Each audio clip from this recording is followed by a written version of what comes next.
Så er vi klar til dagens næste arrangement, som vi i højskolerne arrangerer i samarbejde med Krogerup Højskole. Og til at guide jer godt igennem, der har vi Clara, som er lærer i Krogerup. Jeg skal lige sige, at arrangementet foregår på engelsk, og det vil Clara give en lille introduktion til.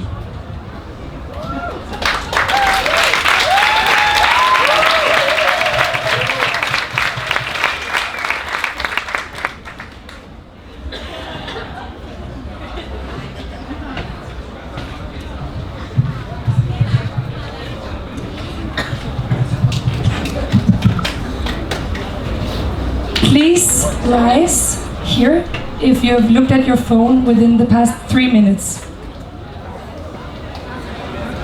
Please rise. Stand up.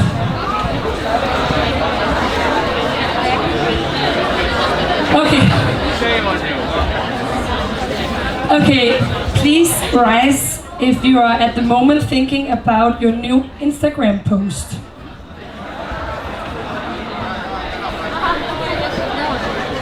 Please stand up if you, during Folkemødet, during the this people's meeting, have double booked your calendar.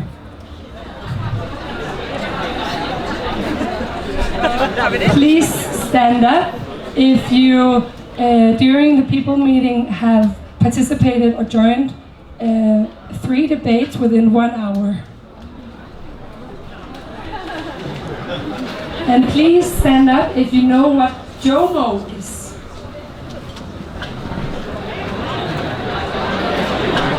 And please stand up if you know what FOMO is. And last, not least, please stand up if you're sitting here, unsure whether you're actually gonna stay throughout the entire debate, or if you're actually maybe going to something more interesting. Thank you and welcome to our guide on how to embrace JOMO. With me today I have this dream team, 3 panelists. We have a philosopher, psychologist and an economist. Give them a grand applause. Maria Skovgaard Berntsen.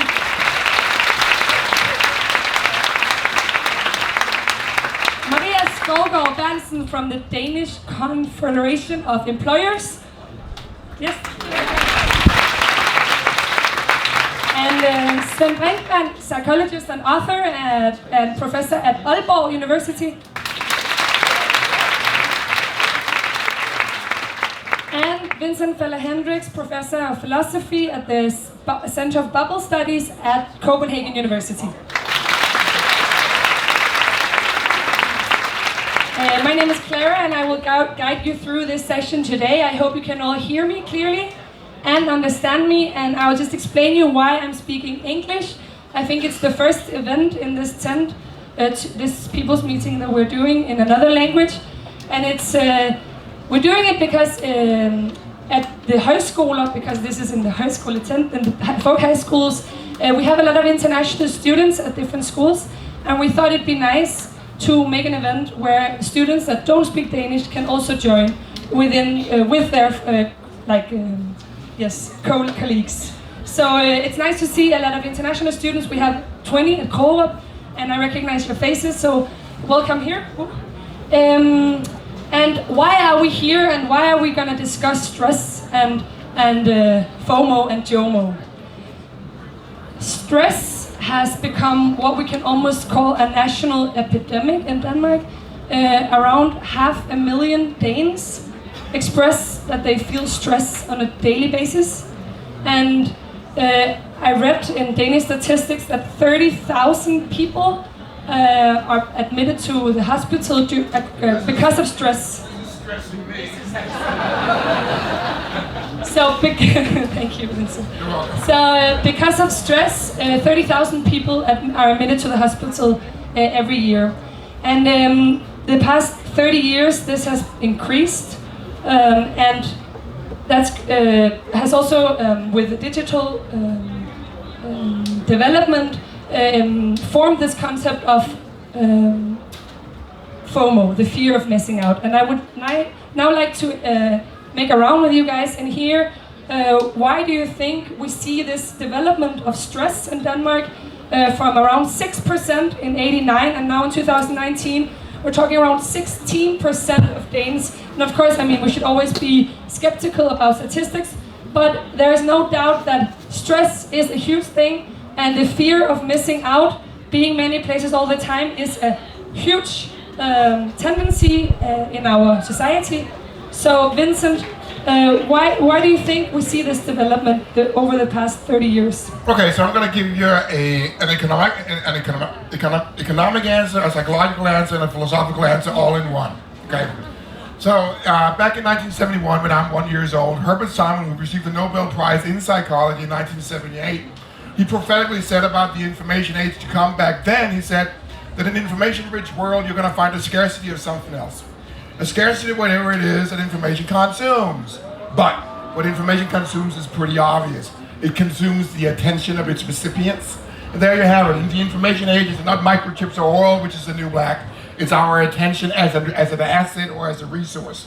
But in an attention economy, it's a really weird sort of asset, because when I'm looking at Sven, I'm not looking at Maria. That means I'm burning everything I got on Sven, and there's nothing left for Maria. So it's a zero-sum game when I use it. But I'm also, of course, missing out on what's going on over here, so I have fear of missing out. So it's an integral part of the way in which our information age is put together, is that there is an attention economy. In that attention economy, attention is the asset. That's a psychological concept. And when you come to look at the distribution of it, it's very unevenly distributed. And again, also a feature of our cognition, which all of a sudden you can capitalize on. And that really stinks, but it's true. Thank you, Vincent. Maria, do you agree that in the Danish labor market and the Danish employers, it's all about the attention? I think it's a lot about keeping your own attention as well. Because at the labor market, one of the things that we actually see now that you're talking about the statistics, is that the people who actually have a job, the people who are employed, they feel less stressed than people who don't have a job. That includes students. Because in the labor market, what you need to fulfill, what task you need to do and how you need to do it, it's much more clear. And it's much more clear what's expected of you. And that can actually be really helpful. We can even see that among students who have, well, it's not necessarily a causal explanation, but it's just people who have a student job besides their ordinary studying. They feel less stressed than people who don't have a job, who have more spare time. That doesn't really make sense, because if it's just the tasks, the more tasks you have, the more stressed you would feel, then it shouldn't be that way. So it's more the way of thinking yourself that actually causes this. It's more like a cultural norm. We need to be perfect in any sense of way, and that's the pressure we put on ourselves and also on others. So it's an emotion rather than a... Well, it's definitely an emotion, but it's also all the numbers that you presented before, and Vincent got up and says, this is stressing me. Well, that's also one of the things that are about that statistic, because what does stress actually cover when you ask that question? Because Vincent is not for real getting stressed about picking up the bottles. Well, he's maybe concerned, but it's not the same as getting close to being really sick of stress and need to go to the hospital. It was actually a joke, but it wasn't very good. But it was there actually. It was there. Yeah. But it just underlined that stress is a very broad concept. Sven, speaking about stress and cultural norms and the pressure in society, you've written several books, and the most recent about being able to let go. That's also the song "Let It Be" we were singing in the beginning.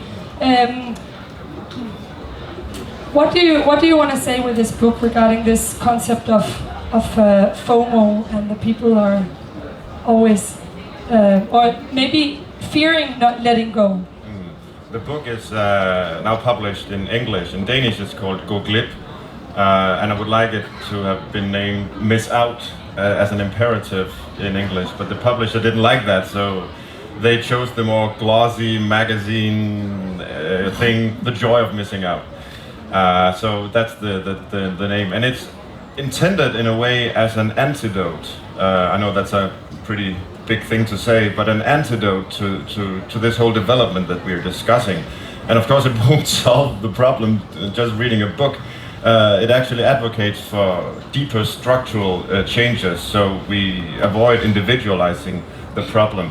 So I think that's one important point. But I actually do agree with what you're saying, Maria, that it's also a matter of semantics, of language, of how we talk about the world. And there's been an inflation in stress discourse, in health discourse in general, and in pathology concepts. And I fear that we pathologize people's lives by talking about these problems in terms exclusively of stress, because we live in a capitalist performance society, and in order to be able to address those structural features, we need to think in political terms rather than solely health terms or individual terms. There is this wonderful parody of an ad. It circulated on social media some years ago. It's a parody of prescription drugs that you can actually advertise for in the US, and it shows the picture of a doctor standing with his notebook and his pen, and it says, "Are you worried? Concerned about the future? Do you feel depressed? Do you feel alone? Blah blah blah." And it mentions all sorts of symptoms, and then it concludes, "You might be suffering from capitalism." So instead of asking your doctor, go see your local union, organize, mobilize, think about this in communal terms rather than individual ones. So, although I am deeply worried about these statistics, and you mentioned some of them, I can recall even worse statistics. The National Health Profile in Denmark, in its most recent version, showed that 40% of women between 16 and 24, or actually more than 40%, have the highest level of stress according to these measures. And this is not, a test from a ladies' magazine or something. It's a scientifically validated, standardized test for symptoms of stress. It's not just a matter of asking people, do you feel stressed? So it's dramatic, and we tend to think it's an epidemic. But I think we should hold our horses a little bit and be careful not to, as I say, pathologize this problem. And understand that the term stress has become so heterogeneous that we mix up all sorts of different things. I don't believe that 40% of young women are clinically stressed. But what worries me is that when you look at the trend, because this study is done every third year, I believe, in Denmark, with the same tests, the same questions, then it goes up. So regardless of a pathologizing tendency in this kind of thing, there's no doubt about the tendency, which is rising, and we should address that structurally. You wanted to comment? I just wanted to. I want to say that I think Sven is onto something really important here. One of these issues that we have are really structural or systemic issues when it comes to these kind of problems. Have any of you ever suffered from affluenza? You know this concept, affluenza? It's a sickness that you get when you have too much in abundance. That means you are basically getting sick from being too rich. And recently, a guy in New York actually tried to convince his teachers that he was a real prick, right? And he suffered from affluenza, which is ridiculous, of course. Excuse my French. But the point I'm trying to make is exactly this point, namely that a lot of these issues that we are seeing today are systemic issues. They are not our structural issues. The way we have organized our society, our placement on social media, the way we work things, has actually turned us into an ecosystem that are actually making us less well than we probably could be. And about the, the individual or the communal responsibility, I read an interview, Sven Brinkmann, where you're talking about this new English version of your book in The Guardian, where you're saying that it's important that we also avoid the elitist trap, and not being, patronizing or and can you elaborate that? What I mean by the elitist trap is, the idea that someone like me, who pays taxes, who has a professorship, who is able to buy and consume all sorts of things, I can travel around the world and so on. It's very easy for me to say we should miss out on more. We should downsize our lives. We should live more slowly and more simple and all that. I mean, for many people in the world, also in Denmark, I mean, this is just elite talk. it has nothing to do with the realities of, you know, just getting on with your life and actually just earning some money. And of course, that also explains why, you know, you mentioned this statistics, the reason why the highest level of stress is found among the unemployed, right? Because they are in a precarious position. And I would be sad if someone would read my book and say, oh, so he's talking about the unemployed, they should miss out on more. Of course not. So again, that's why we should think of this in structural terms. It's a matter of redistributing wealth, for example. So I could miss out on more, and perhaps someone else who has less could get more. Yeah. So, Maria, what I hear from Vincent and Sven, this structural critique and what Vincent calls a stressing ecosystem almost. Do you agree that is where we should attack this problem, or this is where we should attack? I think especially when we're talking about the young people, there are really some things going on there. When they start entering the labor market, we can also see that their expectations on one point, in one way, they want to get it all at the same time, because they have really high ambitions. They want to change things. They want to do some things. They want to change the world, more or less. But at the same time, they are feeling worried whether they can fulfill the criteria that they meet. And that those two things, yeah, well, in a way they go perfectly hand in hand, because if you want to change the world, then the ambition is quite high and might be quite hard to fulfill. But it's also just a matter of, sometimes it's fine just to do a good job. Sometimes it's fine just to have a nice day. You don't necessarily need to do something perfect each and every day. So these expectations, where do they come from? I don't know where exactly they come from. I think it's quite hard to pinpoint that one guy in the room and say he's the one to blame. I would say Lars Løkke Rasmussen if I had to pick one. Sorry, Lars. He's an okay guy on a personal level. But this whole rhetoric that he has introduced in recent years, we should make everyone winners, right? He has repeated that again and again. When you listen to it, it's, yeah, great. Wow, we can all win. We can all be the best version of ourselves. We can all realize our fullest potential and all that. But that's very dangerous, because it leads to the idea that I should, optimize myself all the time. I'm never good enough unless I'm the best. But I'm never best, because then there's the new best, the better best, the super better. I have an app on my smartphone called Super Better. It's not enough to be good. It's not enough to be better. You have to be super better, and it can help me, in all sorts of ways.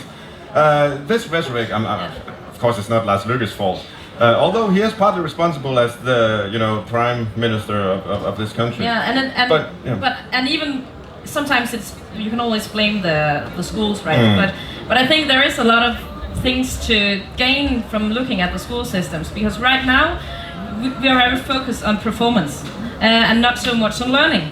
So it's less accepted to make a mistake or to go out and try something new, make a homework or paper that is outside the norm, because you need just to get the right number, the right grades in order to get success.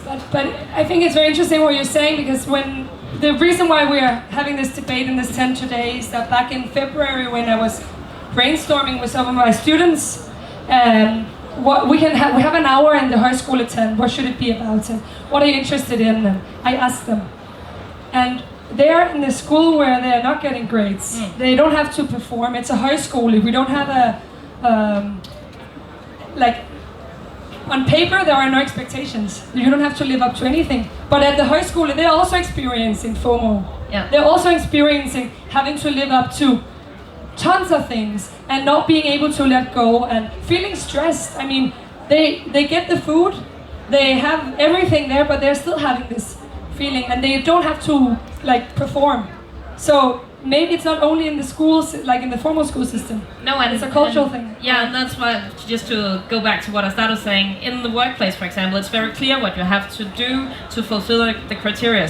But what criteria do you have to fulfill to be the perfect friend, or to be the perfect co-student, or to be the perfect daughter when you are at high school and not calling home as much as you know your parents they would like you to do. So it's all a matter of all the expectations that you put on yourself, but also that you get it might be true, it might not be true, but you get the feeling that others impose on you as well. I think there's something to be said for the transparency of our society now, or at least what seems to be transparency of society. So, look, I mean, we all have social media profiles, we can all compare to each other, etc. But you have to realize one thing about these media profiles is they're based on a particular business model, and that business model is called engagement. And engagement is something that you can feed a lot of ways, and one way of feeding engagement is to get people to talk about themselves. People love that shit, right? Enough about me, what about you? What do you think of me? Right? So just to say, and the social media platform are based on that entire idea of engagement. That means also that, you know, feeding into what Sven was saying before, we are not presenting ourselves online. We are presenting images or constructions of ourselves online. Frankly, I'd much rather see a nice picture of Maria and Sven online than when they wake up and they have toothbrush all over their face. And so what I'm trying to say is here that we are always comparing each other, and all of a sudden we are looking at these extruded versions of ourselves where we have to sort of up the bet every time for us and everybody else. And once we get there, it becomes an impossible game to win, because you're essentially battling an image of yourself which is not you. Now, I don't know about you guys, but that would stress me the hell out. There's a lot of agreement up here, which is a good thing in this context, I think. And I don't disagree with what you just said, Vincent, but I think it's inadequate in itself, and I'm a bit... I am inadequate. Everybody are. Yeah. That's the point. But I mean, the perspective on social media and the screens, the black mirrors, the smartphones, etc. Of course, it's important. But personally, I think other things are more important, and it's a convenient way, I believe, of distracting our attention actually from the real. But what I see as the real issues here. For example, the former Minister of Schools and Education in Denmark, when confronted with these statistics, when confronted with the realities of the performance societies, how kids are tested and evaluated, not just in the schools, but even before in kindergarten, and even before that, you know, with the whole regime of testing, the audit culture. The lifelong learning thing that begins already there, the whole system we have built around the kids, right? And then she says, but it's the smartphones. Come on, we have this twisted understanding of life.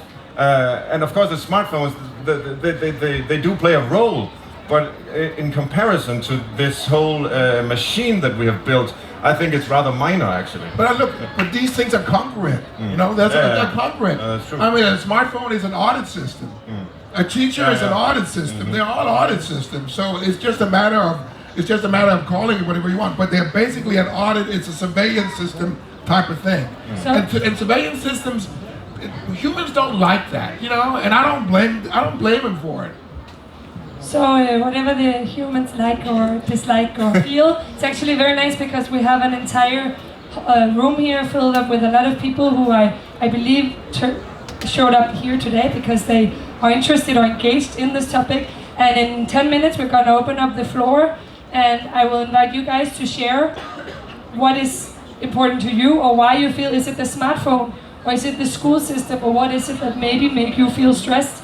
We'll try to give you some life hacks on how to embrace JOMO, joy of missing out, just so you can prepare. You're sitting and you may be feeling, if you're agreeing or disagreeing or saying, actually to me this is more important, you can prepare, and we would love to hear from you later on, okay, in around 10 minutes time.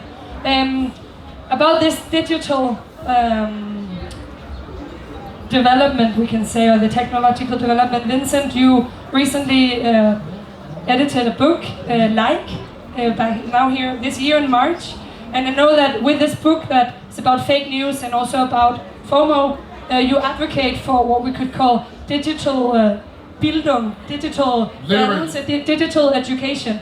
And I'm curious to know, what would that look like? How can we teach people to be in a digital time? Read the book, get the T-shirt, you know. No, I mean, look, the point I'm trying to make here is this is an entire educational program that we developed for digital literacy. And it has four deliverables. There's the educational material, such that, for instance, you can write a project about the anatomy of the shitstorm, say, right? Or faceless communication, or attention economics, etc., etc. Then there is a peer-to-peer ambassador corps. Mikkel is here. He's in charge of that. Then there is a gaming platform, and there's a few other initiatives. I'm not going to bore you all with it. The point I'm trying to make, or the point of the book, or the point of the entire digital literacy program is, what is it that we want out of our citizens? What is it that we want as citizens? And what we want as citizens is autonomy to make our own free choices. That is an integral part of being a human being. That is what democracy is also trying to secure: self-reflection, autonomous choices that human beings can make given the social contract they elaborate. Now, not too many years ago, we got ourselves a new technological context that we never tried in the history of man. Maria, Sven, and I can all of a sudden discuss with each other, but we can't see each other anymore. It's an interesting thing. And one of the issues about not being able to see each other, the reason why we organize a room like this is it's the best way to us to establish common knowledge. See, so Sven was just nodding his head. I go, okay, I can continue. Maria did the same. So it's this stimuli-response game where we look each other into the eye. God, my voice is getting tired. I'm getting more tired of listening to myself even. That's the problem probably. What I'm trying to say is that we get a whole new technological context in which some of the main features of our having a dialogue has changed dramatically. And so we have to re-educate ourselves to this new technological context. And in all modesty, that is what that educational program is about. Thank you. Okay, I'm now gonna ask you guys why stress and this tendency is a problem. Maria, why is it? Why? What's even the point of discussing all of this?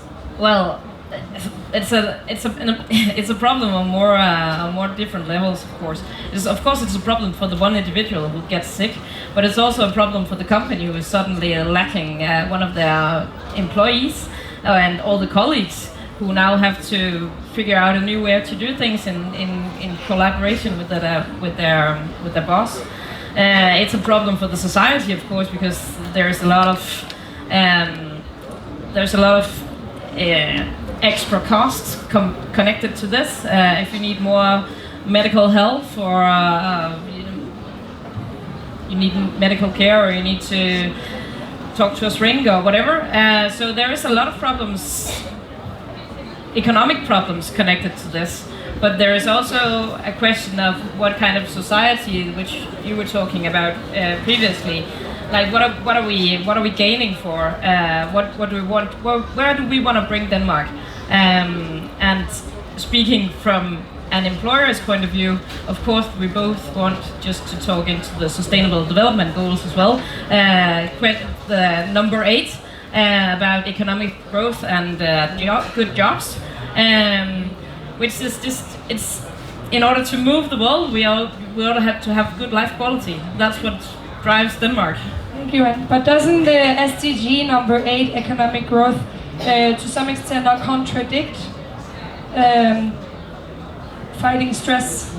No, I disagree. Because in order to fight stress, that would mean, or if it should contradict, that would mean that it was the work who stresses you out. It's not necessarily work who stress you out, it's your expectations, or the expectations you think people impose on you. I mean, look, we recently had a referendum in Denmark, and there is a party called the Liberal Alliance. They had a poster for the election that said, in Danish it said, all you need is love, og økonomisk vækst. Okay? So all you need is love is financial growth. Now, look, I mean, that is some stupid shit, you know?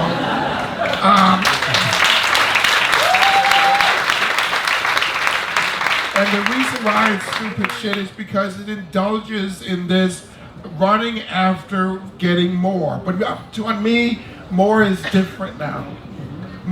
Getting more is not about getting more money. It's about getting more trust. It's about getting more respect. You can grow, or you can grow in many different ways. And if we're going to have a standing chance of fighting the problems of this world, financial growth ain't going to cut it. What we kind of have to agree to now is that we have some challenges here that's going to require that we grow in trust. We have heterogeneous societies coming up. We've got globalization. A lot of people have to live together under different conditions. And if for us not to get stressful of just running up the ladder for more money, maybe we should start recalculating things such that we grow on issues that are important for humans living together and being together. That is just not just stressful.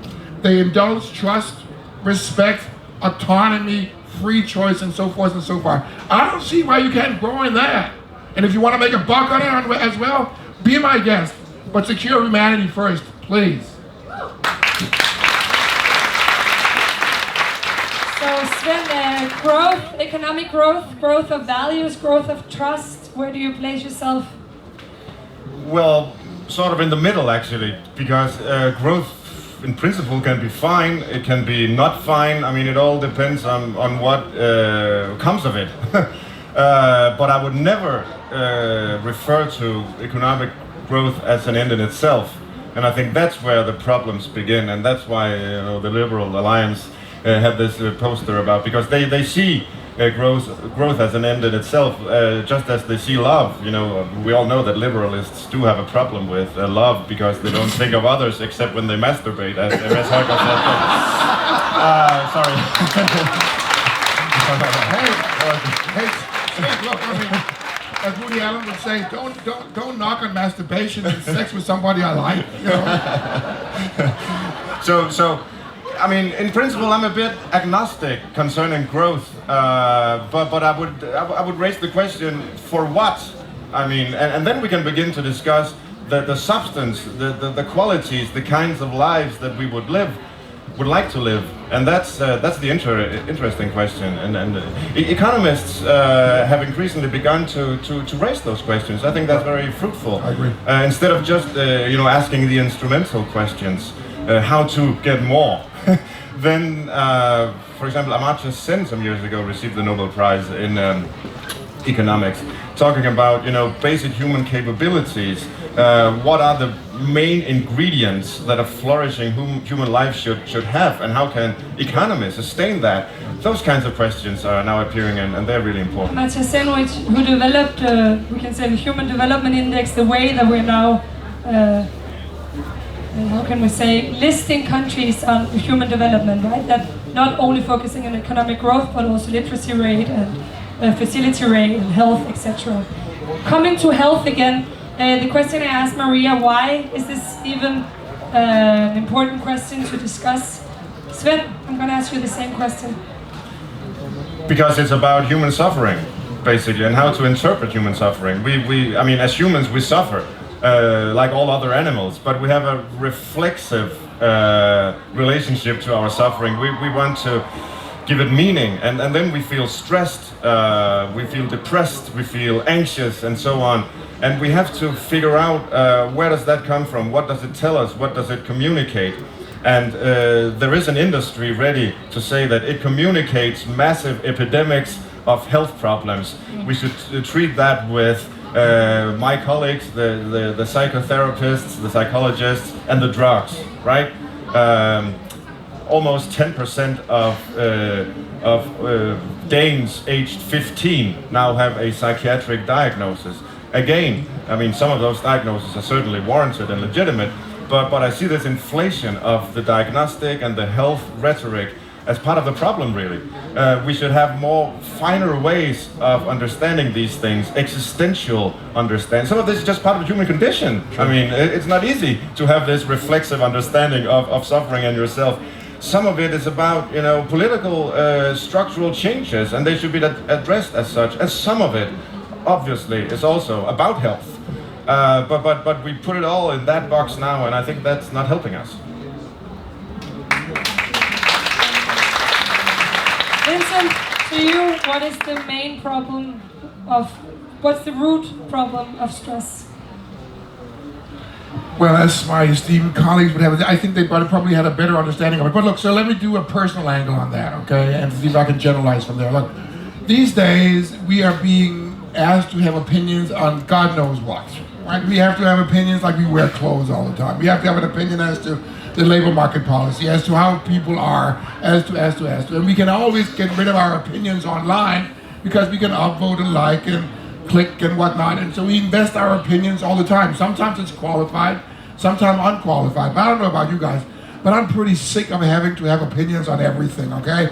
And in a sense, that really stresses me because there's a lot of opinions. I have a lot of opinions, but some of them are really stupid. And mostly because I didn't reflect on it properly. And so maybe there is some truth to skepticism ever so often. Just be agnostic about judgment, because we all have opinions, as Larry Claxton Flint, who started the Hustler magazine, once said. He said, look, opinions are like assholes. Everybody's got one. And of course, that is a little vulgar. But the entire idea of we always having to invest our opinion, sometimes qualified, sometimes unqualified, that was just the living piss out of me. Thank you. So now we're moving into the third session of our talk today. For those of you who are new in the tent, today we're discussing with this dream team of panelists, philosopher, psychologist, and an economist about stress, and especially FOMO. And now we'll move into, how can we say, the more hopeful element, which is looking into what can we do to avoid this. And we've already talked on a more structural level, or you've mentioned some of the, what can we say, political or structural or economic dimensions to this. But today, and now in this ambience of being with a lot of especially young people in here, I think it would also be fun to do a little therapy with some personal life hacks, okay? So personal life hacks into what can you as an individual or collective do to maybe just enjoy missing out and let go a little bit more.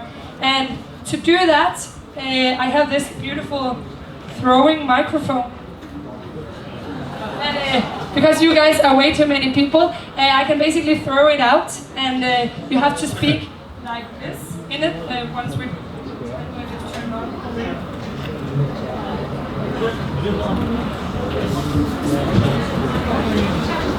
Let's see. Okay, it works now. Great.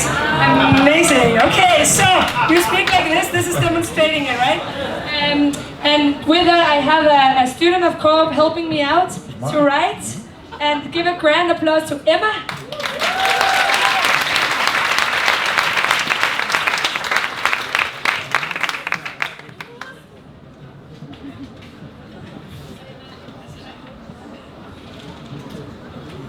So the idea is now that we're gonna throw this out, and if you want to not share opinions, but feelings of despair or doubts about being stressed, or maybe not being stressed, but maybe actually asking for good suggestions on what to do, you just raise your hand. I'm gonna throw this out. Of course, you tell us your name, or whatever you think is interesting for us to know about you, and then you share with us your despair or doubt. And you can address your doubt, despair to the whole panel, or you can also ask Maria, Sven, or Vincent specific, okay? And then Emma, she's gonna write up this guide, how to embrace JOMO. And the idea is that we made speaking of social media, we made a Facebook event. Fantastic. And within all the algorithms, we're gonna take a photo of this final guide and post it in the event, okay? And then you can bring it with you and have it as a little gimmick, okay? So, are there anyone out there who would like to share a doubt or a despair? You just lift your arm and I'm gonna throw this out.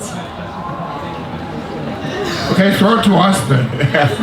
Okay, so I'm gonna throw this. Yes. Okay.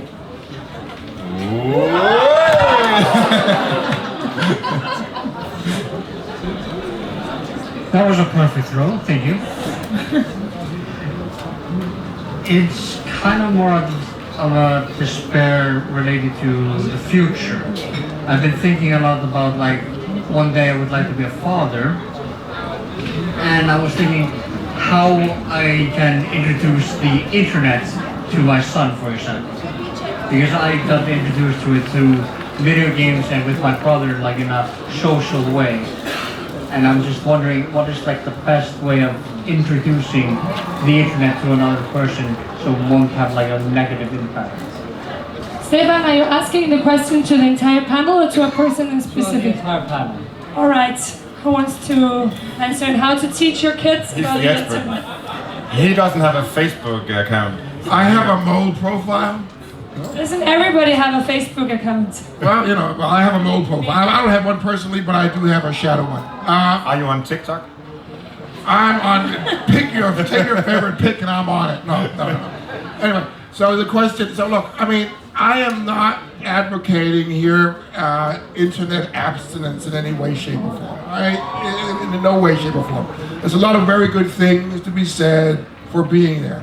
However, I think one of the important things that one should note is that there's a lot of information there's a lot of information out there. So there's this whole issue of actually being able to pick the information that seems reasonable given classical virtues of such and so.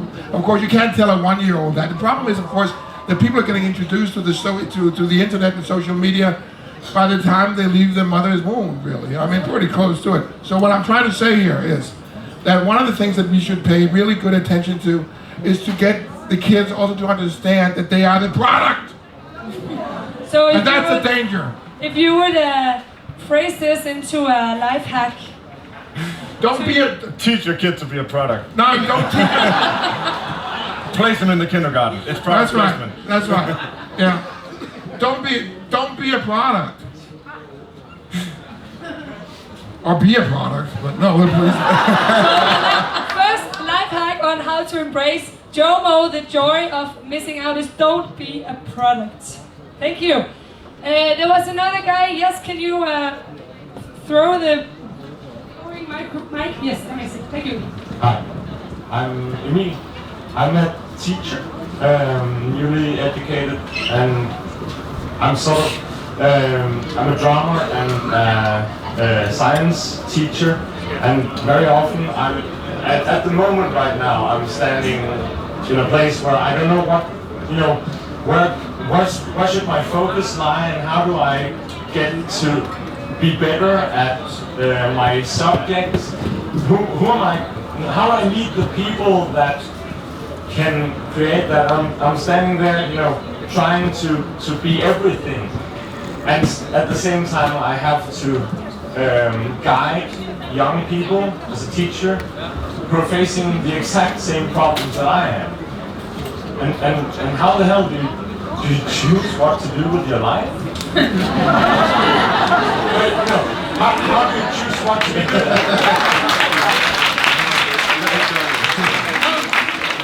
Well, I actually think the answer is even more simple than it should be, because you just have to sit down and think about it. And then you have to do whatever makes you happy, because that's the one thing you're going to be really good at. And that's the one thing you should teach your children, and the kids in your school as well. Fulfill the interest that you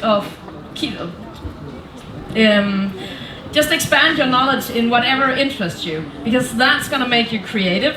That's going to make you an entrepreneur if that's what you want to do, or that's going to make you a professor, or whatever you want to Yikes. do. Yeah. So we and if we should no sorry. Yeah, and just sit down and think about it. Like, what do you want to do? Think about what you want to do with your life, because things will change as well. So time to think, or sit down and think about it. Time to think though. Sit down and think, and also expand your knowledge. What did you say? Yeah, just don't expect that you can make a plan now that will last for the next 25 years, because your priorities are going to change anyway. So just do whatever makes you happy now, because that's going to be your interest.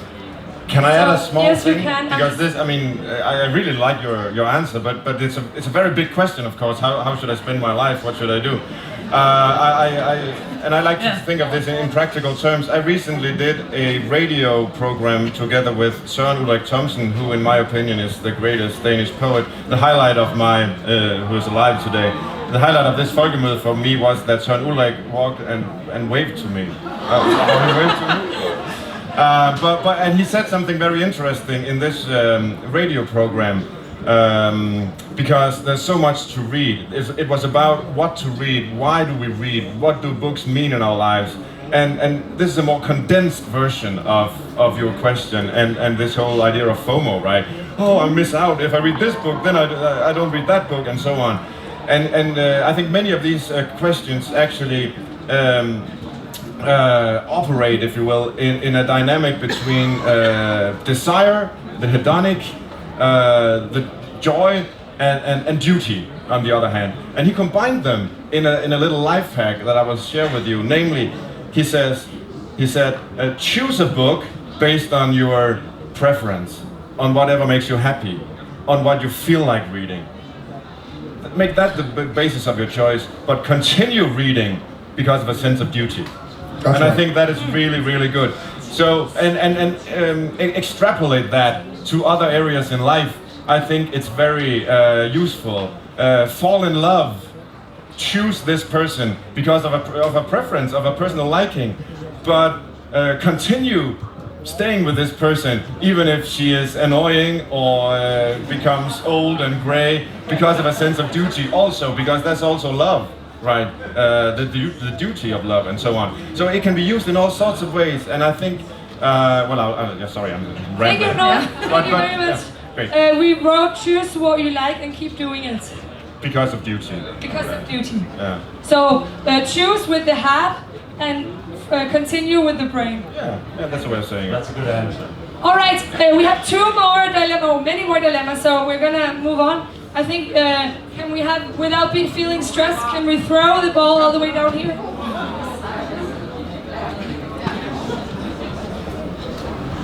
Hello, my name is Ida, and among a lot of other things, I'm a part of the Green Student movement. And I think this question goes out to Sven, because me and my co-activists, a lot of young people that I meet in fighting against climate change and biodiversity and ecological crisis, is the deadline facing us. It's these, if we're lucky, 11 to 12 years to stop this. And for a lot of us, it sometimes gives motivation. We really have to do something now, and we've had a great year. But what do we do psychological with ourselves faced with a deadline? When we feel that, yes, we had a climate selection and all that's good, but we're still facing a deadline that I am personally very worried that we're going to reach. Yeah, that's really a difficult. It's sort of it's a very good question, but it begins, by highlighting a premise that makes an answer impossible. I mean, this deadline, it's approaching. We feel despair. There's really nothing we can do. So what can we do? But if there's not, I'm not repeating your exact words, but I'm trying to sort of capture, because I get this question a lot. There's nothing we can do. What should we do? But if there's nothing we can do, then there's nothing we can do, right? So we have to think in other ways. And I'm pretty far from being a happy, positivistic, positivist-minded person in this way. But of course, we cannot lose hope. So we have to find a way of living and acting, and you do important work from day to day, and that's pretty much it. And then perhaps learn from apocalyptic thinking that has, perhaps been with us always, and in other cultures. Sorry about advertising my own radio program, but we did one on apocalyptic thought. This crisis consciousness, this idea that we're in this existential crisis, not just as individuals, but as humanity, and we have to learn how people have dealt with this previously. Read Jonathan Lear's book, Radical Hope. It's about what happened when the Sioux tribe lost everything. They lost a world, and the last surviving Sioux chief, Plenty Coup, was asked in 1932 to tell the story of his life, and he went up to the time when the American Indians were put in these reservations, and he said, after that nothing happened. But you lived 40 years after that, so nothing happened. Because that was the end of his world, right? And still, Jonathan Lear, the philosopher, manages to find what he calls radical hope in this, almost utopian idea that we will come back in some form. And they are still here, his, whatever, children. So what I hear you say is that you should learn from this dystopian thinking and hold on to the utopian dream. But also remember life hack number three, only read the book because you would like it to, not because you want to fulfill the criteria of the man's minute from over here. So, learn from apocalyptic thinking, but don't lose hope, or? Yeah, surrender, but don't give up. Surrender, don't give up. Okay, I saw a lady here for a while ago having her hand. Yes, okay. And then we take it.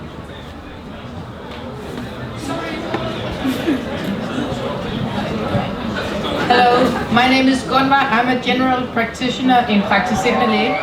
And I'm one of the persons meeting people with stress when they get ill or feel not well. And sometimes I feel that people come because of this attention span that we all have. We cannot have everything in our head, and I think especially the young people come and they just need to have 12 in all their exams and look good and everything. But also some people come because of the span in what you could take responsibility for.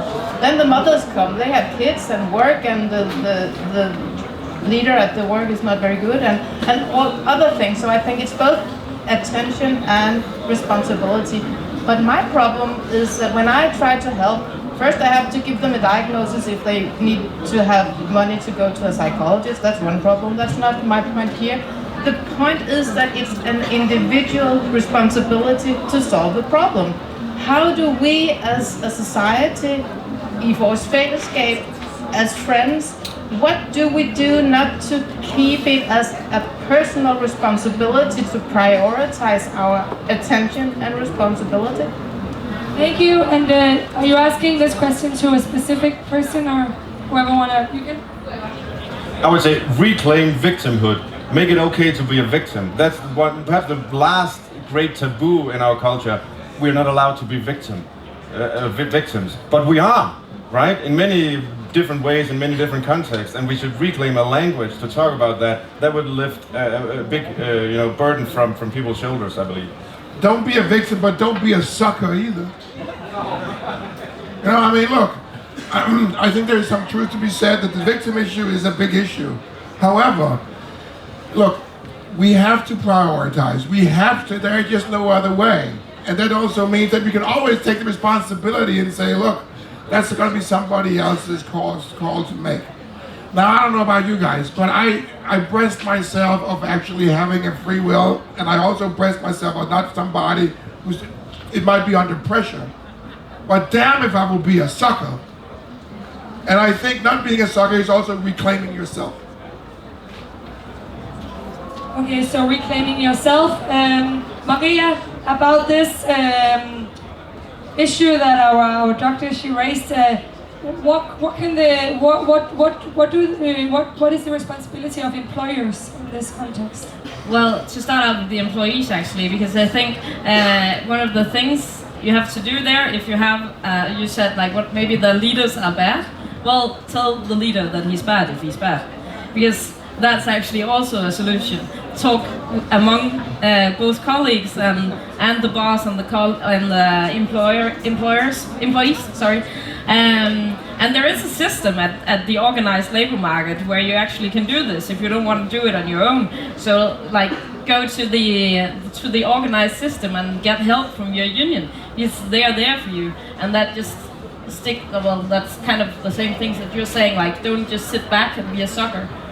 So we're writing up, have an honest conversation with your leader and organize. Yeah, and it's, well, recently it's been very popular to share your failures, but in that way, kind of like, I made a failure, ha ha ha, but I'm still really cool.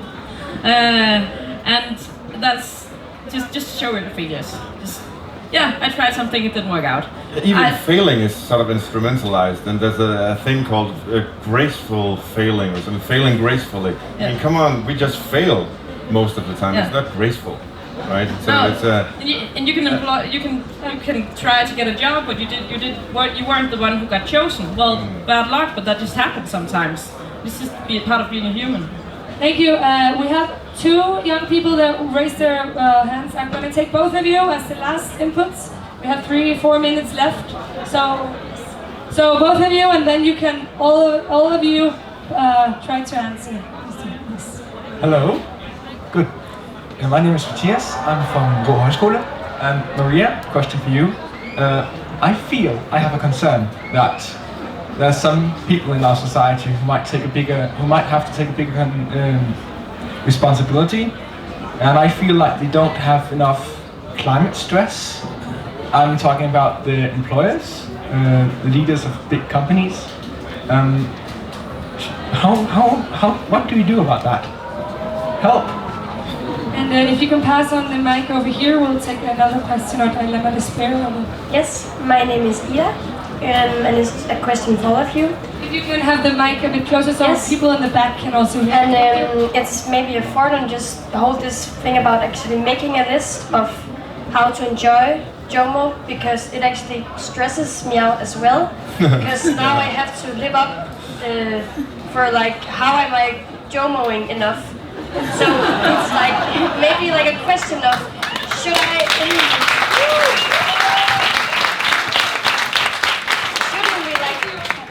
be like focusing our attention to each other and maybe to the relations between each other, because I think that would maybe release some of the self-critique we so often feel. So actually that is just asking if you think that is more important than listing up these really specific things that we should do to be the best version of our own JOMO, if it makes sense. Because I think personally it's just more important to, like, as you said, also not with the social media, and actually see each other in the eyes, and then maybe we could forget about all of this stress. Yeah. Thank you very much.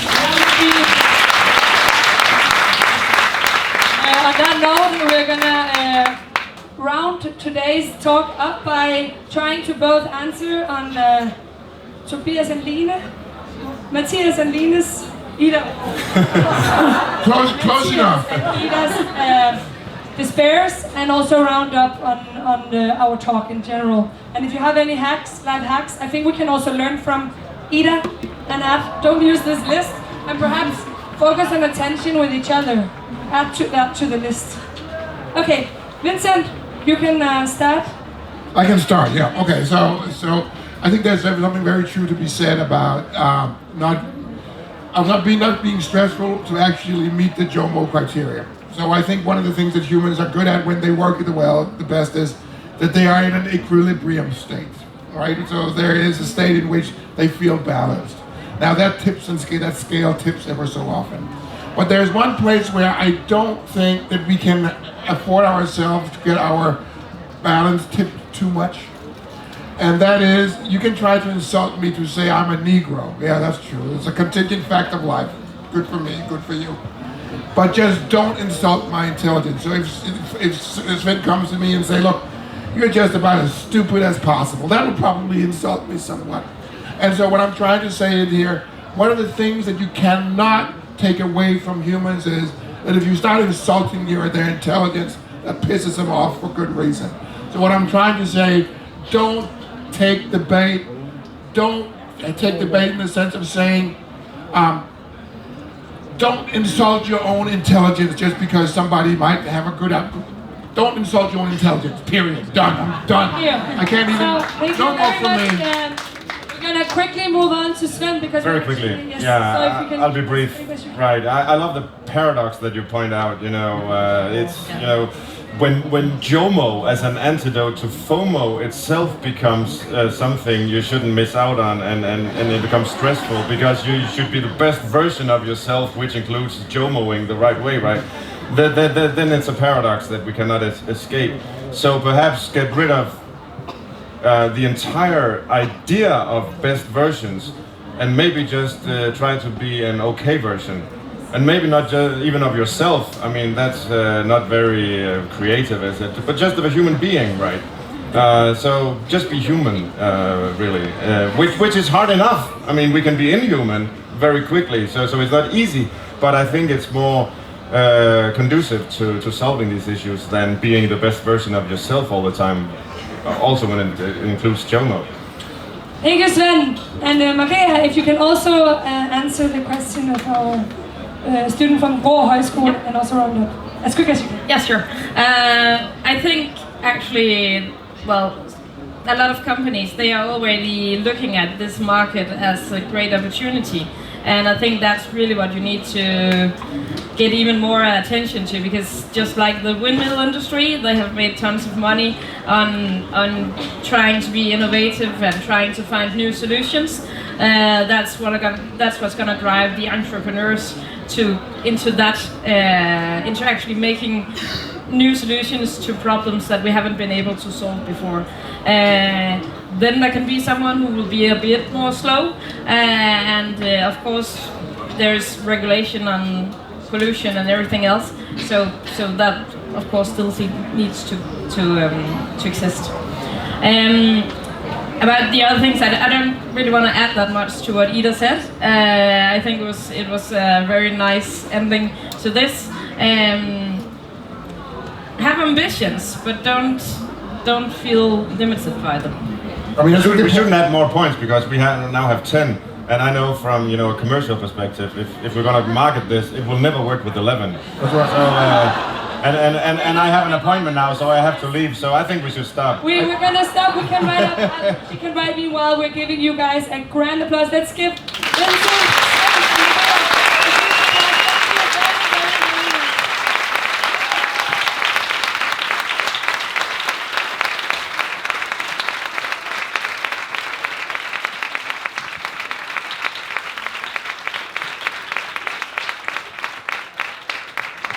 Have a great last day of people's meeting.